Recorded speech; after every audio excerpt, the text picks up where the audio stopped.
Coming up on the Q30 Newscast, we take a look at Student Government Association's budget cuts. And administration responds to past student outcry with a new multicultural space. And Muslim students on campus hold an event to shatter misconceptions about their faith. All this and more coming up on the Q30 Newscast.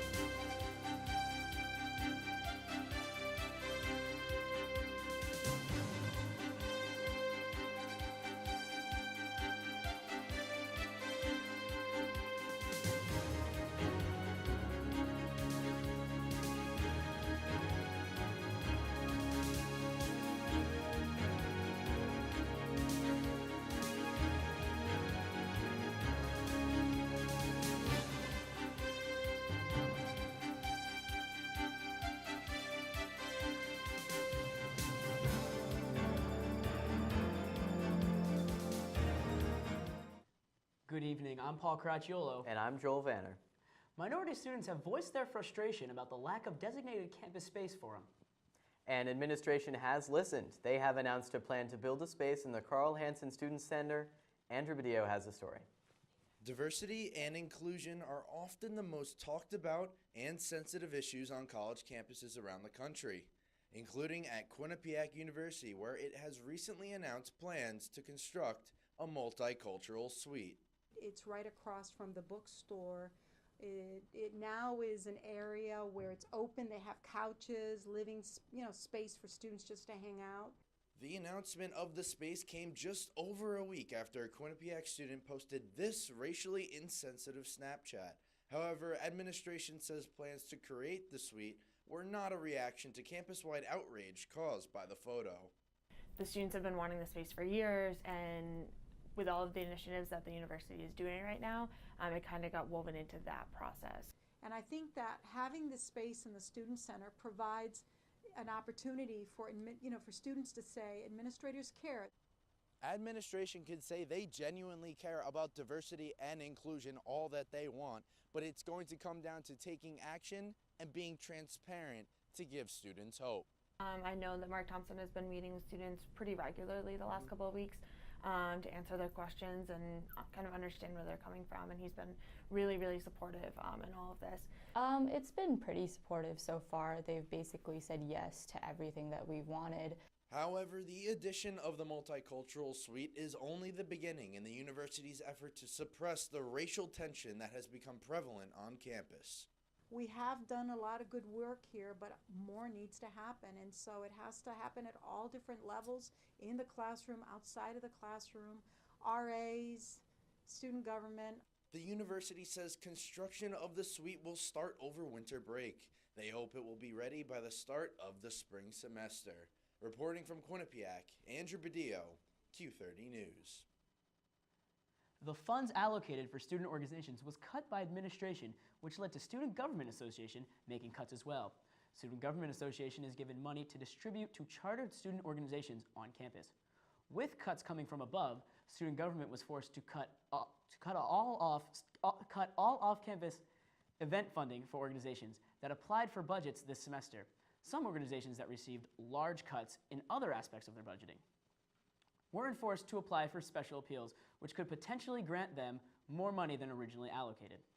Vice President of Finance George Cordy is considering reaching out to organizations to collect the money they haven't used for events that already occurred to increase the budget for special appeals. Whether Cordy will be collecting will be confirmed in coming weeks. So we had such a high request for money. We had like $55,000 when we only were allowed to give out $15,000. So we decided to follow the same set of guidelines we follow for special appeals, which states that the types of requests that will be heard would be in the following order: on-campus events that benefit the entire student body of Quinnipiac University, then off-campus events, then conferences, then competitions. Many Quinnipiac students are wondering what is going on with the generator lights in North Lot. The university is doing maintenance on the normal lights in North Lot. The generator lights are meant to be temporary. The maintenance request came from students and their concerns with the night and the dark parking lot. The maintenance started on October 26, which is when the generator lights were placed in. There's no set date for when the maintenance will end, but facilities will continue to repair them. Actually, Paul, it's done. Yeah? Yeah, it's done. Thank God. And Quinnipiac isn't just rising above the rest on a national level, it's setting the global standard. Quinnipiac has become the second school in the country to have both its undergraduate and graduate public relations programs certified by the Public Relations Society of America. The certification in Education for Public Relations presents the global standard in PR education. Dr. Hilary Fussell-Cisco, the chair and associate professor of strategic communication, attended PRSA's International Conference in Indianapolis on October 22nd to formally accept the certification for the university. The Quinnipiac University Parents Association is offering bus service for students to get home for Thanksgiving break. Students can take a bus to Albany, New York, Uniondale, New York, Natick, Massachusetts, or Paramus, New Jersey. The buses will drop students off at various shopping centers in those towns so that they can be picked up by family members. The buses depart Friday, November 18th at 5 p.m. and return from the various drop-off locations on Sunday, November 27th. The cost for the buses is $50 round trip. Ireland's Great Hunger Museum at Quinnipiac University will reopen to the public on November 2nd.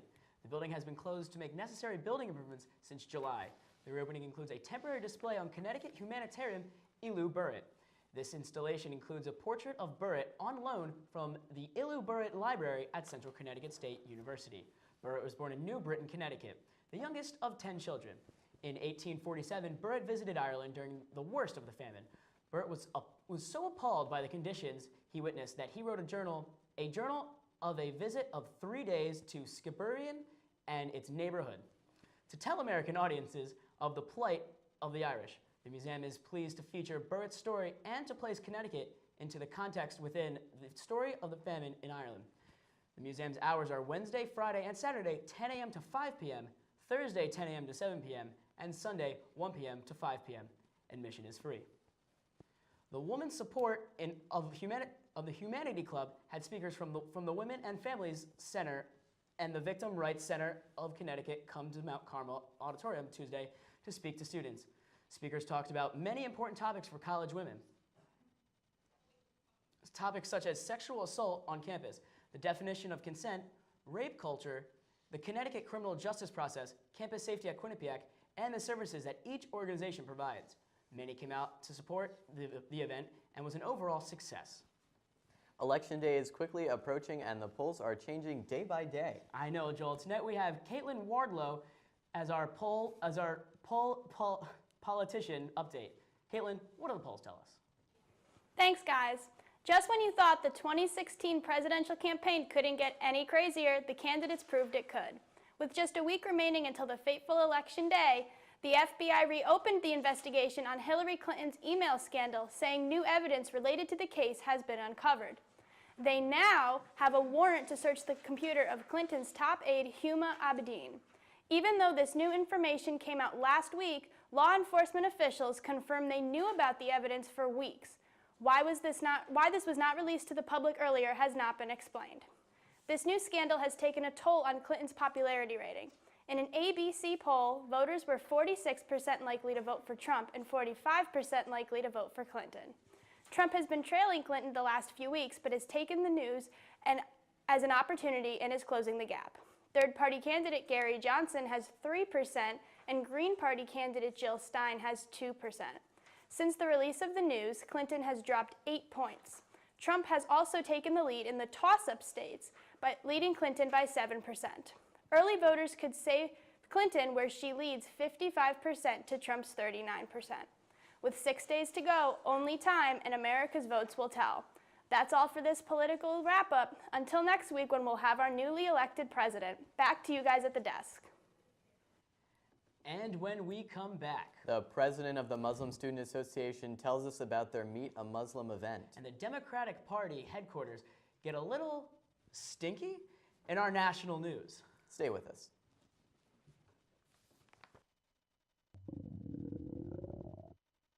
I could really go for a Ray and Mike's sub right now. Come to Ray and Mike's and try our Philly chicken and cheese for just over $4.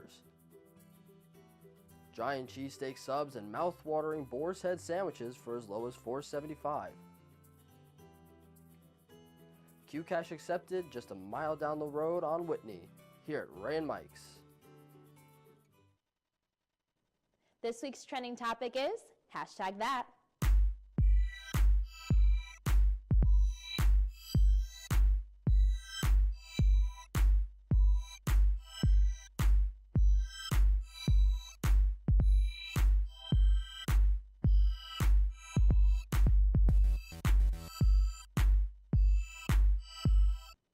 We are your source for Quinnipiac entertainment news.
Welcome back to the Q30 Newscast. The occupational therapy program teamed up with an elderly couple to help them clear their collection of antique books. Mike Iozzo has a story. On October 27th in the Student Center atrium, the Student Occupational Therapy Program hosted an antique book fair to help an elderly couple start to clear their collection. So today we are selling books for an elderly couple that we work with. Once a week we go to their house and help them do things like cleaning and just like going through their books and cooking, and they wanted to donate their books.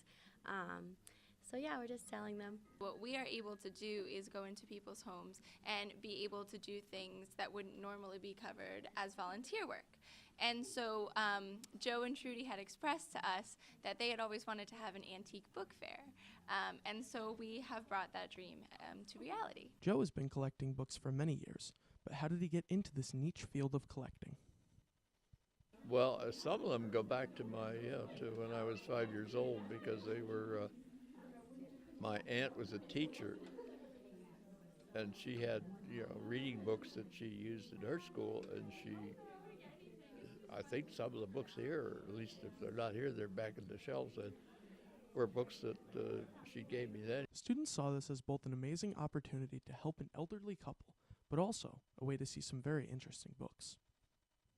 I think it's awesome. I think it's a great opportunity for an older couple to donate their book. A bunch of novels that I've heard of before, and it sounded cool, so I thought that was neat that you had the opportunity to take a look at them. This sale was a huge success, raising money for both the Student Occupational Therapy Fund and the couple's local church. I'm Mike Iozzo reporting for Q30 News. The Muslim Student Association had an event, Meet a Muslim, in the piazza earlier today. Members of the organization stood behind a table that displayed an array of donuts and candy. Members conversed with students over donuts. The association had the event because studies show most people with negative feelings towards Muslims have never met a Muslim. Aya Galal, president of the association, spoke about flipping those negative feelings.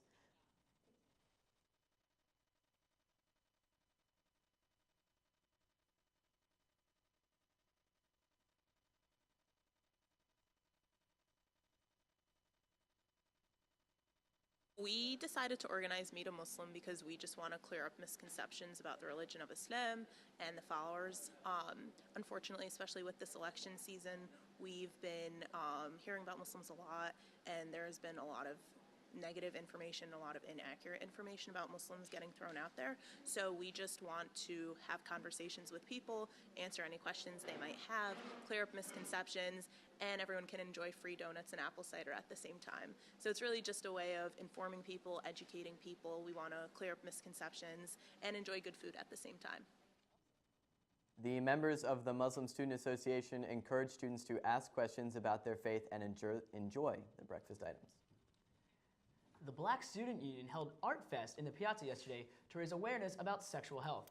A representative from the AIDS Project New Haven was at the event to educate students on the risks of sexually transmitted infections. Keeping with the theme of sexual health, students could pick up free condoms as well as pamphlets on ways to protect themselves from diseases and infections. Students were treated to food from Moe's as well as cupcakes. Speaking of cupcakes, Joe, I could go for some donuts, to be honest with you. Krispy Kreme. Well, Paul, maybe donuts made the national news this week, along with the North Dakota oil pipeline protest and an interesting load that was dropped off at the Democratic Party headquarters in Ohio. Well, Brenna's going to tell us about that, right? Brenna, what's new in the nation? Thanks, Joel and Paul. The North Dakota Access Pipeline, commonly known as the DALP, continues to threaten water resources and sacred lands. Facebook users across the country checked into Standing Rock, North Dakota to confuse police forces monitoring the ongoing protests. Police have been using the Facebook location to disrupt prayer camps. Activists have been protesting since April, but violence has increased as officials use pepper spray and arrest those who refuse to leave. More than 400 people have been arrested since August. Native American leaders have vowed to continue the demonstration throughout the winter. And 22 people were injured at a NASCAR race on Monday in Virginia. A blue Chevrolet SSR tried to pass a traffic line in the parking lot after a NASCAR race. The driver drove into a Jeep and then hit a crowd. A witness said he saw 6 or 7 people get trucked and one person ran all the way over. 7 of the 22 bystanders injured were taken to nearby hospitals. None of the injuries were life-threatening. No one was killed and the driver is in police custody. The same witness said the driver seemed to be out of it. According to officials, the investigation remains ongoing. The Democratic headquarters got a little smelly this past weekend. A large truckload of manure was dumped in front of the Democratic Party headquarters in Ohio on Saturday. The pile was 15 to 20 feet wide and about 3 feet tall. Volunteers cleared and hauled away the manure. The same incident also occurred in 2012 when Obama was running for his second term. No one was ever charged for the incident in 2012 because the headquarters apparently did not have a camera security system. This time around, the act was caught on tape. Police are reviewing the footage. And Halloween is officially over, so people are excited to hear that the 2016 Rockefeller Christmas tree has been chosen. The enormous Norway spruce currently sits in Oneonta, New York. The tree will be cut down on November 10th and will arrive in Manhattan on November 12th. This year marks the 84th annual tree lighting in New York City. The tree lighting will take place in Rockefeller Plaza on November 30th. That's all for your national news. I'm Brenna Oricoli. Now back to the desk. When we come back from the break, Carrie Golden takes a look at the weather forecast and we take a trip to Hollywood with Brooke Riley. Don't touch those remotes. We'll be right back. Good evening and welcome to Sports Pause. In the end, we're here to win a championship this year.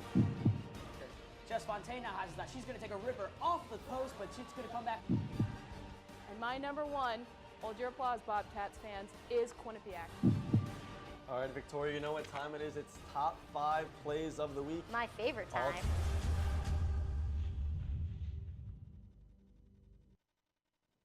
This week's trending topic is #that.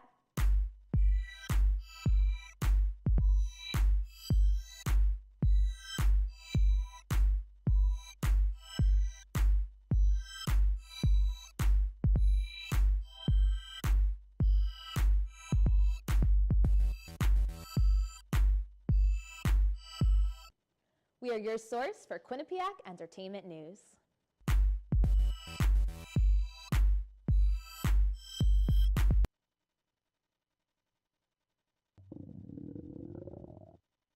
I could really go for a Ray and Mike's sub right now. Come to Ray and Mike's and try our Philly chicken and cheese for just over $4. Giant cheesesteak subs and mouth-watering boar's head sandwiches for as low as $4.75. Q-Cash accepted just a mile down the road on Whitney, here at Ray and Mike's. Thanks for not touching that remote. Welcome back to the Q30 Newscast. We're now joined by Carrie Sunshine Golden with our Q30 Newscast full weather report. Carrie. Paul, I sure hope the warm weather doesn't keep coming back.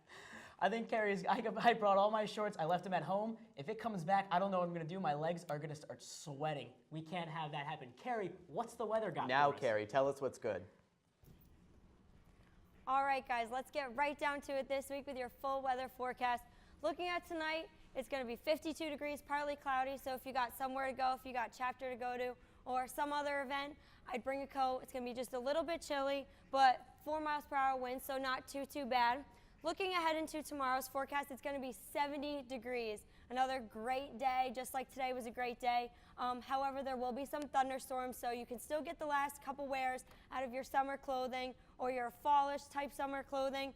However, you might want to bring a rain jacket with you or possibly an umbrella for some scattered thunderstorms.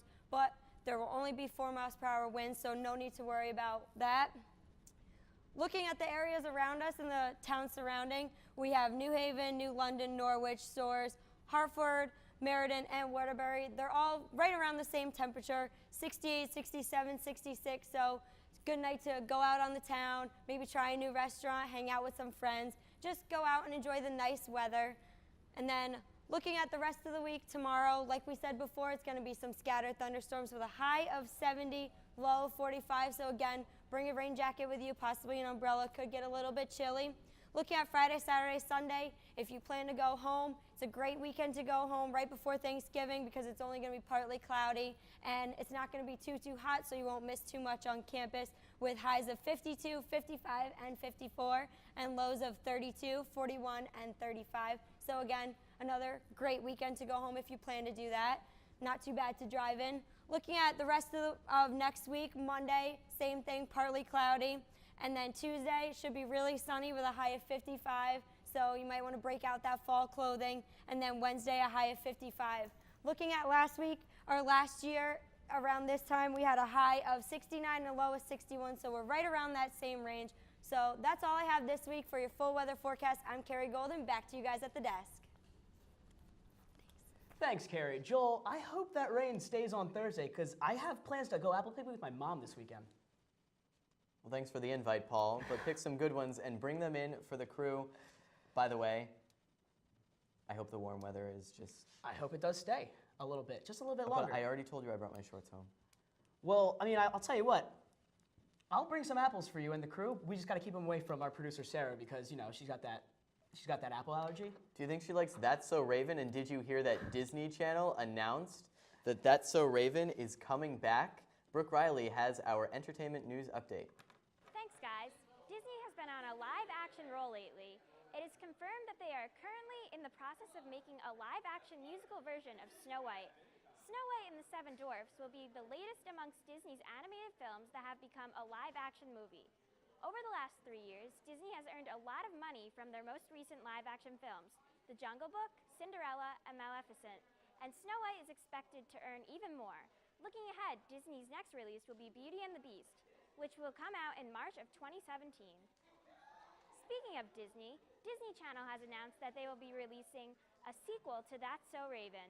The comedy was widely watched and loved by many children from 2003 to 2007.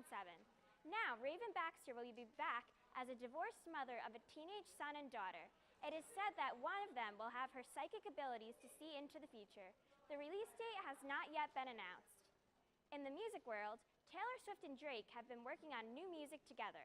There has been previous discussions, but the project was put on hold due to their busy schedules. They have always been fans of each other's music and are looking forward to creating something legendary. With this, there are rumors circulating of the two being a couple. However, Taylor did not attend Drake's Halloween party this past Sunday night, and evidently Drake was flirting with other women. It will be a matter of time before the story between Taylor Swift and Drake unfolds. And finally, it was a tear-jerking episode of Dancing with the Stars for many fans on Monday night. The beloved Olympic swimmer Ryan Lochte and professional Cheryl Burke were eliminated. Lochte is sad to be leaving, but he is thankful for the experience that he had, finding himself and creating a new family on the show. They had a successful run, and it will be interesting to see who gets eliminated next, as season 23 quickly approaches its finale. That's it for your entertainment news. I'm Brooke Riley. Now back to the desk. When we come back, Chris Dacey gives us the rundown for what happened recently in Bobcat Sports Nation. 2 minutes, and we'll be back. Sorry,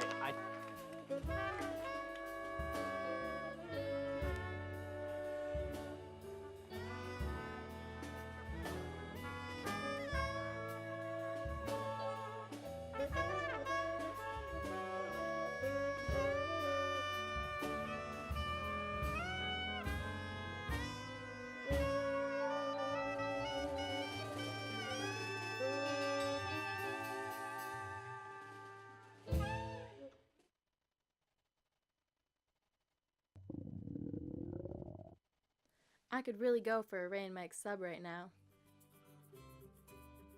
Come to Ray and Mike's and try our Philly chicken and cheese for just over $4.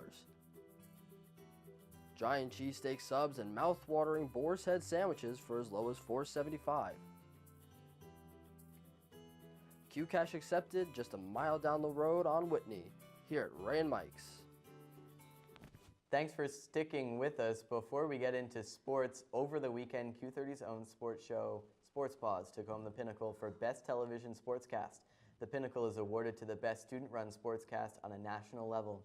This is the second pinnacle the show has won in 3 years, and I hear that my co-anchor tonight, Paul, was on that crew. I was the Congratulations, EP. Paul. That's right, Joel. Congratulations. Well, thank you. I mean, couldn't have done it myself. The current AP of Sports Pause is actually with us right now. He's tall, he's blonde and handsome. Let's throw it over to Chris Dacey. Chris, busy week in Bobcat Nation. What do you have for us?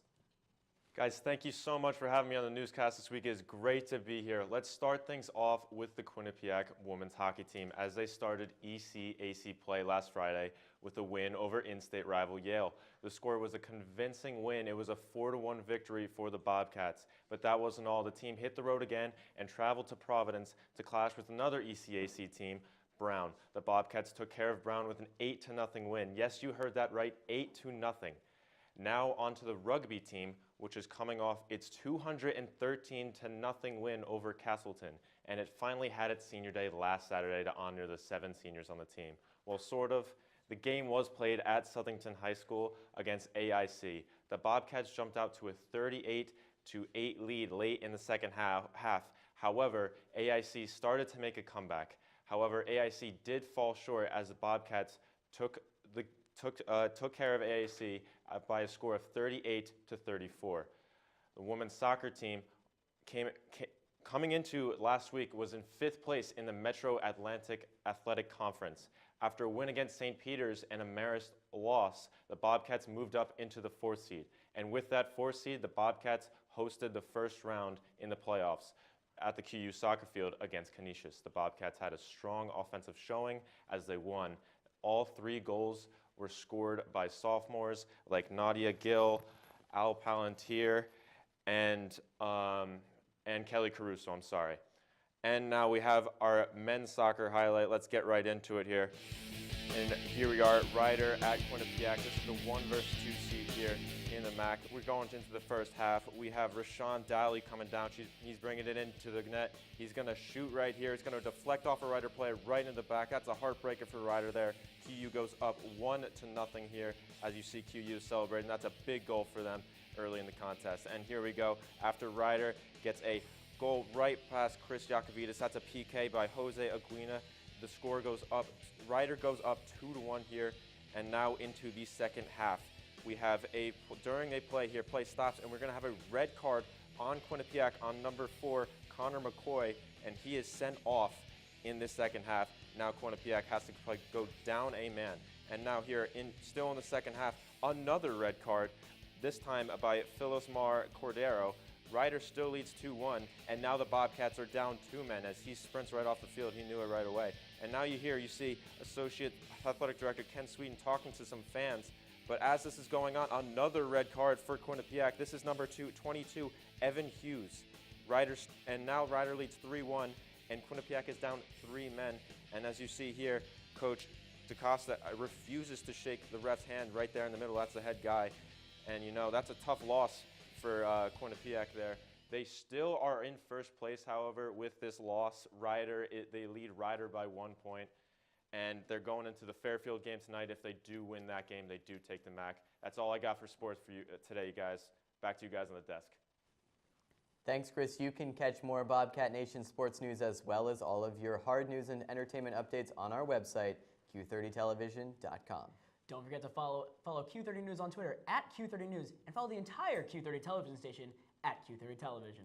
Thank you for tuning in to tonight's Q30 Newscast. I'm Joel Vanner. And I'm Paul Caracciolo. Good night and see you next week.